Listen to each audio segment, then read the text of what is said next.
நல்வழிப்படுத்தும், உன்னை போதிக்கும், உன்னை சிக்ஷை பண்ணும், உன்னை உருவாக்கும், உன்னை உயர்த்தும், உன்னை பாதுகாக்கும், உன்னை பலப்படுத்தும், கண்களை மேல நிறுத்தும்.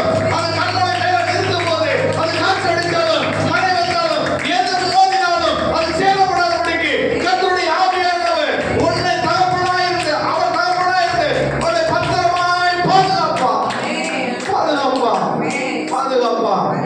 அந்த பிள்ளை பசங்க வந்த உடனே தகப்பன் தான் பிள்ளையை மட்டும் பிடிச்சிட்டாரு, அதே போல உங்களை பிடிச்சு நிற்கிறாரு, உங்க வலதுகையை பிடிச்சு நிற்கிறாரு.